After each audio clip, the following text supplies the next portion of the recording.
Audi's electric compact crossover, available in standard and sportback body styles, shares the Volkswagen's platform, 77 kWh battery, and drivetrain choices. Audi's newest electric model is its most mainstream yet. The Q4 e-Tron are smaller and more affordable than the e-Tron SUV and e-Tron sedan, being based on the same platform as the ID.4 electric crossover. Audi says the Q4 e-Tron will start at around $45,000 when it goes on sale in the US by the end of 2021. The standard configuration comes with a single 201 horsepower electric motor on the rear axle, with a 77 kWh battery pack that is standard, and Audi expects an EPA-estimated driving range of 250 miles for this lower-powered version, which it claims will get to 62 miles per hour in 8.5 seconds. The more powerful Q4 e-Tron 50 Quattro incorporates an all-wheel drive setup with front and rear electric motors that provide a total output of 295 horsepower and 339 pound-feet of torque. It will likely have a lower range number than the standard configuration, and Audi claims a 0 to 62 miles per hour time of 6.2 seconds. The Q4 e-Tron will allow for fast charging capability of up to 125 kilowatts, and Audi says it expects to offer some amount of free charging at the Volkswagen Group's Electrify America charging stations. Paddles on the steering wheel will allow the driver to adjust the level of regenerative braking that kicks in when you let off the gas pedal. A 10.1-inch touchscreen infotainment display is standard, as is a 10.3-inch digital gauge cluster screen. There's also an augmented reality head-up display available that projects moving icons for navigation onto the windshield.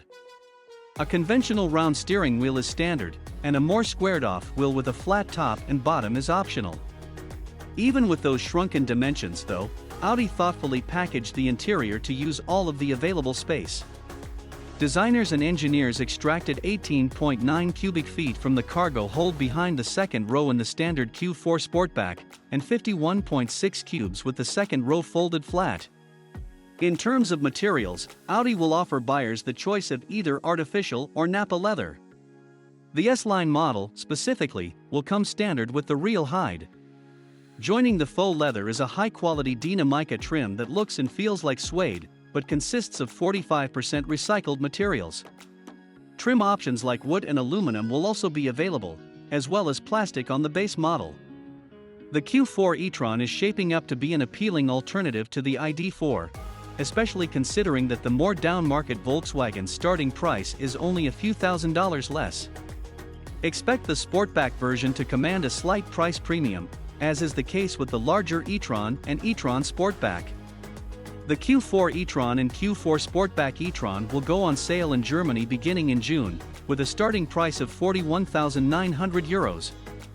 The US should see both models arrive closer to the end of the year, with Audi noting a starting price of under $45,000, not including the available $7,500 in federal incentives. It's obvious at first glance that the Q4 e-Tron adopts a number of visual cues from its larger e-Tron siblings, like the faux hexagonal grille on the front fascia and the distinctive full-width LED light bar in the rear. Otherwise, the compact crossover wears a few distinctive cues that help it stand out. The Sportback model, in particular, gets a slinkier roofline in the rear versus the traditional tapered shape of the normal Q4. Buyers can also choose from available wheel options unique to this model, and up to 8 exterior colors. One thing the American market won't get, though, are Europe's fancy matrix LED headlights. Those still aren't legal in the US.